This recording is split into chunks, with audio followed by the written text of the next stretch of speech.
Այստեղ կարող է լինել նաև Վիկտոր Դալաքյանի ստորագրությունը, բայց հանգամանքներն այլ կերպ դասավորվեցին։ Ես աննպատակահարմար եմ համարում այդ պարագայում անդամակցել այս կամ այն դաշինքին։ Մինչև Սեյրան Օհանյանի և Ռաֆի Հովհաննիսյանի հետ դաշինք կազմելը համախմբումը Երրորդ հանրապետության և Դեմկուսի հետ էր համագործակցության համաձայնագիր ստորագրել։ Համագործակցությունը երկար կյանք չունեցավ։ Մեկ ամիս չանցած Վիկտոր Դալաքյանն ասում է, թե ինչու քանդվեց նախաեռյակն ու համախմբումը մենակ մնաց։ Որովհետև եղել են որոշակի ստվերային և կուլուարային գործընթացներ։ Չգիտեմ ինչի մասին է խոսքը անգերտացող։ Վարդան Օսկանյանը մանրամասնում է, եղել է աշխատանքային խումբ, որն էլ վարել է բանակցությունները, հավանաբար համաձայնության չեն եկել։ Վիկտոր Դալաքյանը երրորդ անձի մասին է խոսում։ Հունվարի 6-ին ցուցակով Երրորդ հանրապետության գրասենյակ է այցելել Սամվել Բաբայանը։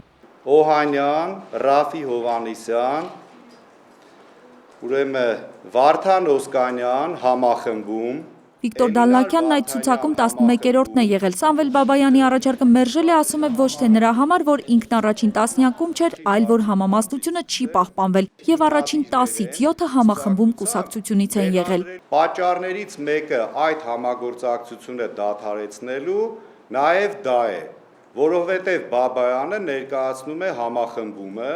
և լոբինգ է անում համախմբման համար։ Սամվել Բաբայանը այդ բանակցային խմբում դեղ չի ունեցել, սա ես միանշանակ կարող եմ ասել։ Վիկտոր Դալաքյանը չի բացառում նաև Սամվել Բաբայանի հնարավոր ազդեցությունը Սեյրան Օհանյանի վրա։ Քանի որ Օհանյանը